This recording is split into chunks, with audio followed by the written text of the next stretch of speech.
Vampire's Kiss? So, Vampire's Kiss. This is a movie that I've seen a couple times. And I just introduced it to Joe last night. We pulled this Audible because we were going to be watching, I don't even remember, some shitty movie. But then I was like, hey, a Vampire's Kiss. No, we were actually going to watch a good movie. We were actually going to watch a good movie, but it's right. quality. But instead we watched a great movie. Yeah. A Vampire's Kiss from 1988. Yeah, I would say it's a cult classic, like, without a doubt. Starring Nicolas Cage. This is probably like, if you've seen the Nicolas Cage memes, like the videos of like the Nicolas Cage freakouts, like, we would say that over half of it comes from this movie. The faces, like the ones that turn to like cartoons, like that's all that's from this stuff. Movie. That alone makes it worth watching. Absolutely, especially if you're a meme person. Well, I know it was on a budget of $2 million and it only grossed like $700,000 in the box office, which is funny because it should have done worse. Like, in 1988, like, it should have been worse. Like, it honestly, probably should have, yeah. Like, it's $2 million was almost too much. Like, $2 million too much. Yeah, I can't imagine genuinely being a fan of it if I was like a 25-year-old in 1988 when it came out. Not. But having my appreciation for Nicolas Cage now is like, he's definitely in my top 5 as far as favorite actors, and this movie is in my top 5 as far as movies. But yeah, that alone makes it worth watching this. I don't know if I'd go that far. Like, I wouldn't say like The Room, like with Tommy Wiseau, is like a favorite movie or something. It's just like, it's so bad it's good. It's so bad that it's good, but it also is genuinely good too. If it's in like your comedy top 5, I would suppose, I don't know. Right? The movie basically centers around a guy who believes that he has it all. He has a personality that is just success-driven and women-driven. He's always on the prowl for women at his job. He's a very enforcing boss. We see a really like weird relationship dynamic between him and his like secretary assistant lady, Alva. Which really helps drive this story with how crappy he is to her. Yeah. Relative to how he speaks to other people, like in his personal life, there are certain qualities to the character of Peter Lowe, the character being played by Nicolas Cage. Yeah.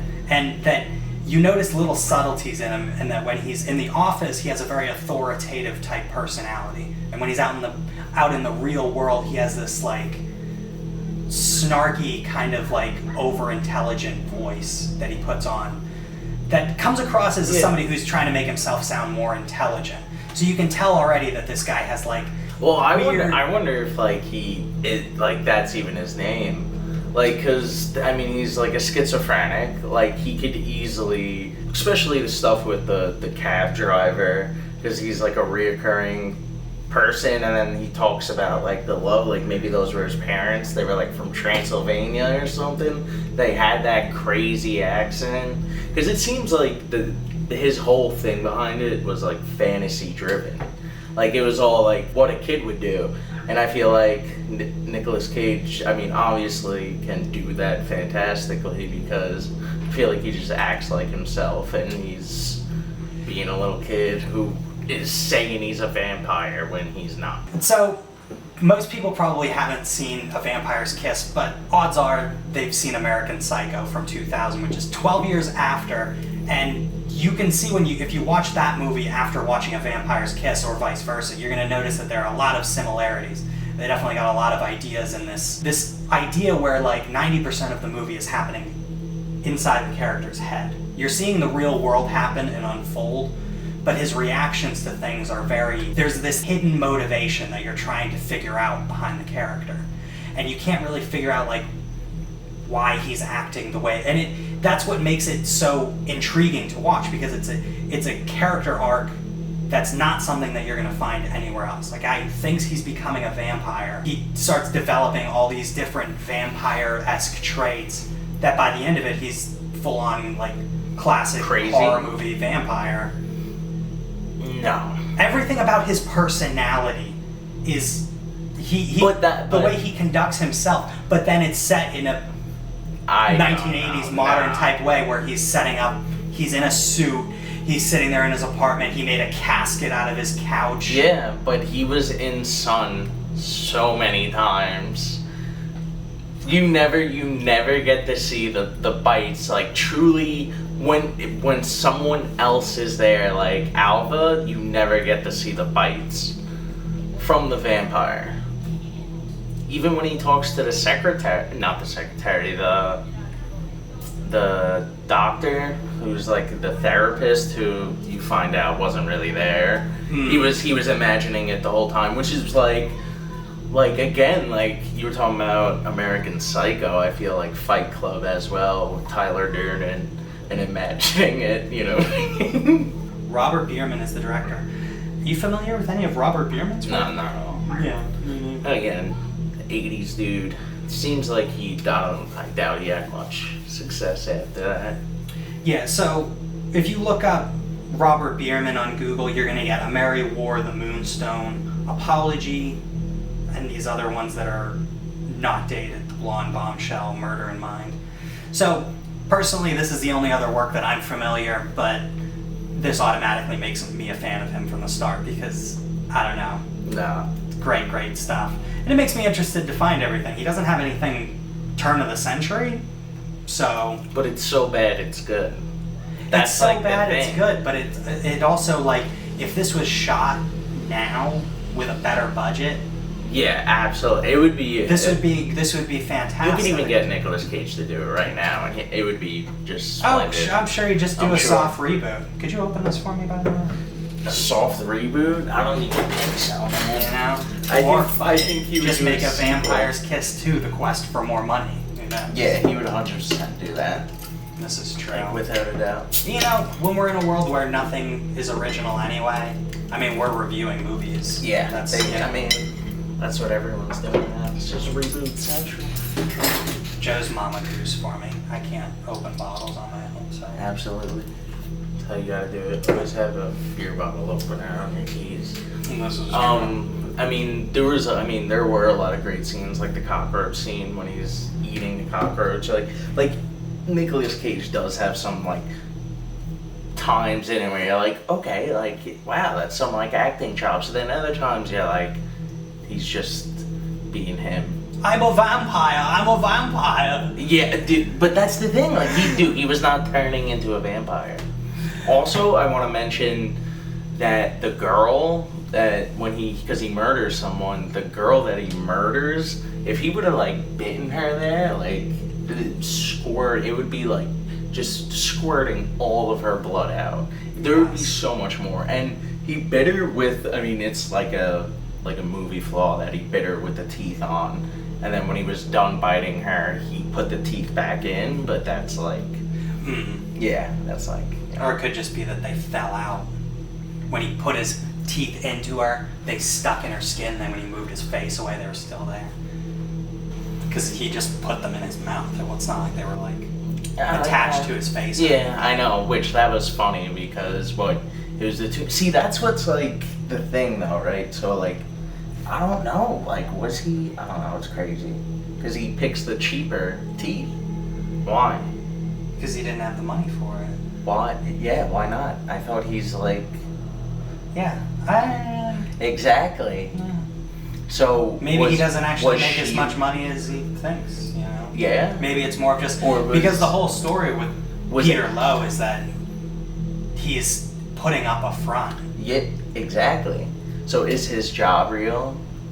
Is Alva real? Is any of it real? As he goes on in the story, he's just kind of harassing her even more to the point that he's following her into the bathroom. She's pulling out a gun on him. There's another lady that's even passing in the bathroom that's just like, what's going on here as she's leaving. Yeah, but this also begs the question of, is any of it real? Well, yeah, that's... Because all of the other workers were saying good things about him. Like, oh, he's a little weird, but he treats us all great, like, except for Alva. And you, like, clearly see he's very loud, but still none of them say anything. Like, it's clear harassment, so I don't think the job's real.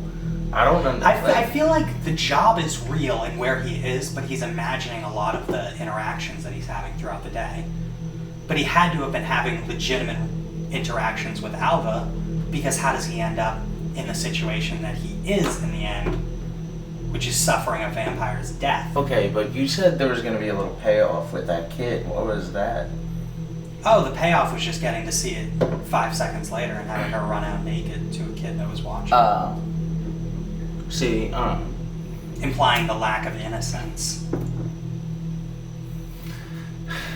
See, I don't know. See, now thinking about it, it's like, what if he was just like an immigrant child, like, and is like something happened with his parents or something, and maybe he saw something he wasn't supposed to? I mean, I know I'm like deep diving, like super, I'm pulling like super hard, or reaching per se super far, but it's that, not, it makes I sense. mean, that he was like, you know, and he saw that, and like maybe his father killed his, you know, like she caught him cheating, maybe whatever the case is. So your idea that this is like the psychological playouts of somebody who's an abuse victim who comes from something like a traumatic experience, that's just seeing these situations unfold in his head, but they're not necessarily happening in reality. Yeah. The same way that I guess if you're sitting there having your day-to-day and you're daydreaming about, you know, maybe you're on your way to work and you have an idea of the way that your day is going to go. It doesn't go the way that it actually does. But we don't get to see the way that things actually go. We only get to see the way that that Peter presents it. Yeah, but that's like... Except for certain moments when he interacts with the female vampire character. What, like at the end? Like when he brings in the breakfast to her in the bed and she's not not she's there. Clearly not there. When he invites her into the shower at a certain point, she's clearly opens up the shower curtain for nobody to walk in, opens it up, and then he's giggling on the other side like he's with someone. Yeah. So But he got off on a bat, so I think he's incredibly capable of getting himself off with nothing. This is true. I mean, it makes crazy. you wonder what the imagination is. Well, that's the thing. You know? He's schizophrenic. Like, there's so much that's going on inside of his head that it allows the viewer, when you're watching it, to kind of make these connections on your own. Because and is he like multiple personality? Because when he's talking to like the doctor or like the cab driver, sometimes it would cut back to him saying what they're supposed to be saying. So like, cause like when he was taking Alva around in the cab, like, okay, it was him driving. Like he had her probably in the front seat, but wasn't imagining it in the back seat, whatever. Could very well have been. Yeah, so. It could be just the story of one really sweaty guy running around, fucking walking into nightclubs, breathing on ladies, and then... That was funny. But that's so there's one girl in the back, just one girl in the back doing blow. Just one girl. Unrealistic. In the 80s? In the 80s, come on. Yeah. I believe one girl not doing blow. I mean, like, then again, I don't know, maybe the vampire thing's real. If there's one girl doing blow, it's like, what are the odds? You know? But that's the thing, that's like how the movie's so good. What are the odds that something so bad would be so... just spectacular. Hey, could even be that they just couldn't afford to have many girls back there. You know, this movie was shot non-union. Really? I mean, $2 million. Dude, that club was packed. What do you mean? That's when it says it's non-union. They had so many naked girls. But that's the thing. He would have these things with the girls, and there was a picture of, I want to say Mary Magdalene in the background, a painting. Why would he have that? Oh, in his apartment? Yeah, he doesn't seem a bit religious. No. Like, not one, like, that wasn't his place. That wasn't his place at all. If anything, religious stuff would probably harm him, like it did when he saw the neon cross. Yeah, exactly, but yet that was remaining the whole entire time. Well, that's why he wasn't a vampire. Yeah. Let's talk about the effects in this. Obviously, it's 1988. There's not any real computer-generated stuff. Everything's practical effects. Good old practical effects. We got the corn syrup, blood, and that's like... and fake teeth. I mean, that wasn't bad, though. Yeah, but that was presented as fake teeth, which was... No, but even the vampire's fake teeth. The girl vampire, though. Because she had vampire teeth at one point. Yeah, yes. So yes. they had to... And those were convincing teeth. Yes, they were. That was playing out the vividness of his imagination. Yeah. But then when we see in real life the teeth that he picks up at this like random bazaar that he's shopping at. Like, Yeah, well, I don't know if you noticed, but they were the same teeth. They were the same They teeth? were the same teeth. The good ones he was looking at. Oh, the good ones were? Yeah, the Okay. good ones were the same ones that she was using. Oh, okay. Because when she was in the club, she had no teeth. I think it was that he just didn't have the money on him What do you mean? to buy the teeth, and that was why he didn't. But why? Like, how do you not have the money Because on he's you? just out on the prowl being a fucking vampire. You know? But, like, he's doing this day-to-day where he's going to the office. He might have, It raises questions. That's the thing. That's what makes it so fun. You can watch it a million different times and see these different ways that things could possibly happen. Yeah. Yeah, absolutely. Yeah. I wouldn't spend too much time on it. It's not that great. Like, it's not that great. I would. I did, and I would. I mean, you went into this when I first mentioned this. You were like, "Oh, Vampires Kiss, that's cool." Yeah. And then like we're 10 minutes in, and you were pretty. Yeah, well, that's because he was being, like, so just insane. But then, like, it starts to make sense. Mm. But then even still, you're still like, Nicolas Cage, what the hell is he doing? Like, he wanted to eat the cockroach 3 times. Like, he was all about it. Yeah, that's badass. You were telling me about that before. Yeah. Nicolas Cage is such a badass that he puts himself in shitty situations. He even wanted a real bat in the scene where there's a bat flying around in his apartment, but had to be convinced otherwise. Yeah, that's probably so he could really try to get off. That Like, was probably, he for was like, real. you know, if you guys want me to come, get a bat in here. I bet you that, like, because he gives, like, a classic just look at this bat in the beginning of the movie, which is why it sets the tone for, like, because the thing is, like, in 1988, this was a serious movie, like, a very serious movie. But, like, now, like, it's a comedy. Like, it is just a But comedy. but that's most. Dude, the beginning scene where he's just, like, he's like, all like, yeah, oh. And it's just, like, Yes.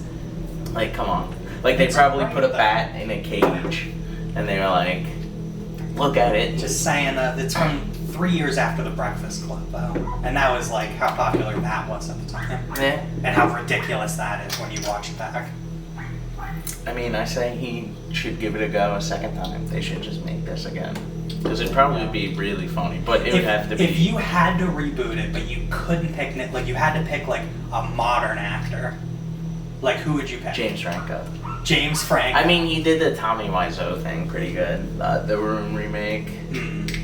I don't know, because it's like, I don't know. Or Tico Waititi. Because then again, he did that with Jermaine from Flight of the Conchords. They did that, What Sleeps in the Shadows, which is like a comedy vampire movie. Pretty funny.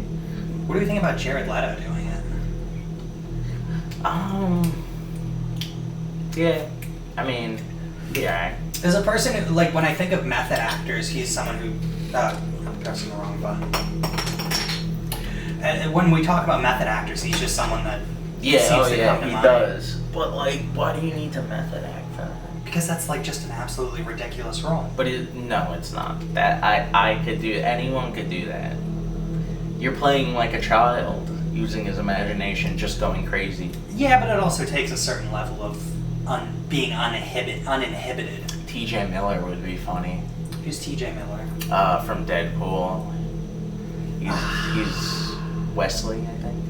The Weasel. Yeah, as you said, I showed Joe this last night, and I had heard about it from my favorite YouTube channel, Cinemassacre, Okay. that does rental reviews. Shout out to Cinemassacre. Yeah, no, but they were talking about it. There was a Nicolas Cage series, and then that got me thinking about it. And then noticing that, oh, there's all these memes and stuff, and I've seen the 10 minutes of Nicolas Cage freaking out video on YouTube, and most of it comes from this movie. Probably.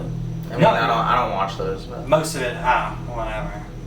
Joe doesn't watch those, but I do. I mean, and like him freaking out in real life is funny. Like I you haven't see seen him in that, Vegas with like Vince Neil. Vince Neil from Motley Yeah, Crue. yeah, and like That's Vince great. Neil's like hammered and he's like holding him back. He's like, no. He's like, don't know who I am. You know, when he does his like Ghost Rider thing like that. Oh, nice. Because he's a big fan of Elvis. I mean, anyway, like I would recommend it. Like you gotta watch it. Like, You definitely gotta. That's And basically the if you're a point. fan of American Psycho too, you you want to- gotta. even though he says that it's like has nothing to do with Nicolas Cage. He said he based it off Tom Cruise, but I don't know. What? Yeah, Based what off Tom Cruise? the character American Psycho. Oh, really? Yeah, I mean I don't know. That's what I heard. Really? Yeah. But watch it and tell me there's not a decent amount of similarities. And if that director wants to sit there and say that he didn't draw any inspiration from A Vampire's Kiss, then Yeah. right. Yeah, what the fuck ever. But yeah, A Vampire's Kiss, rather, not Kiss. If you were to rate this out of 5 spooky ghosts, 5 spooky ghosts. how many spooky ghosts would you give this movie? I mean, like for the memes itself, like 3.9. 3.9. I'd go solid 3.9. Spooky ghosts. Okay. What would you give it? I'd give it a 4.5 spooky ghosts out of 5 spooky Really? ghosts. I don't just hand out a 5. Wow. Well, yeah, you can. You can't just hand out, but as far as having rewatch value, because that's like a big thing for me, is being able to watch a movie and not just washing your hands. Yeah, of it I would for that rewatch being that. done. Like, This is one that I would rewatch. I have rewatched many times, and you like getting a lot of similarities from it, symbolism rather from it.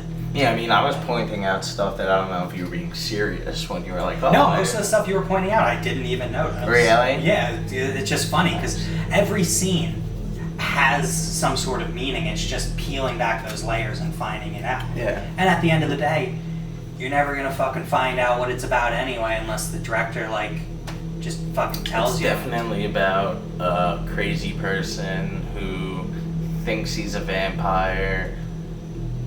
I feel like he thinks he's a vampire because he doesn't want to die. Like, you know what I mean? But then he ends up like he wants someone else to take his life because he feel like he doesn't want to like go on like that anymore. I don't know. It's just He completely offers it up to them. well, at that's the what I'm end. saying. So many times he's like just like trying to see if he's like immortal. Legit puts a stake. Well, but that even he knows would kill a vampire. Yeah, but only through the heart. Yeah, which he kind of looks like He got didn't. He did stabbed not go the through lung or the something, diaphragm. maybe. He went like right through like the tip of the abdomen, Yeah. like just like right there. The ending scene And is it was like a big maybe like, but still.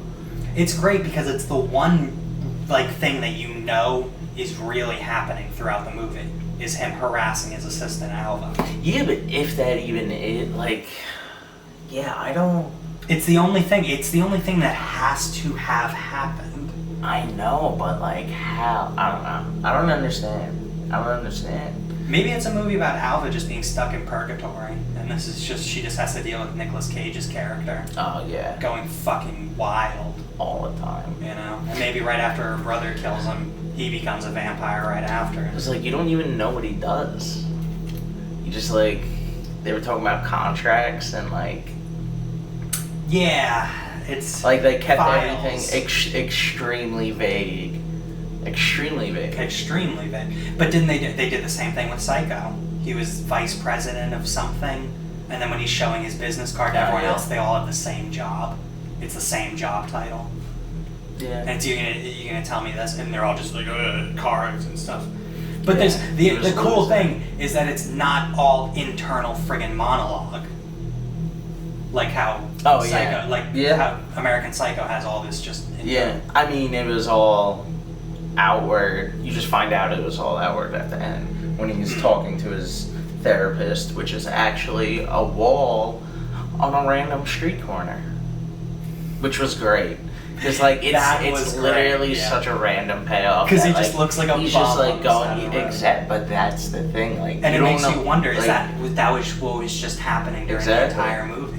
He's just running around like this crazy guy. Mhm. Talk about how his eyebrows get like more and more of a unibrow throughout the movie Yeah, too. yeah. It's like every time it gets more prominent. He really like everything about his demeanor is like Nosferatu, like But he's classic doing that vampire. himself. No, I know, but that's what makes it so like See, I don't know. Interesting. I don't know if it was a thing, but like whenever he had a twitch, I don't know if he changed his voice, because that might be a thing to rewatch and see.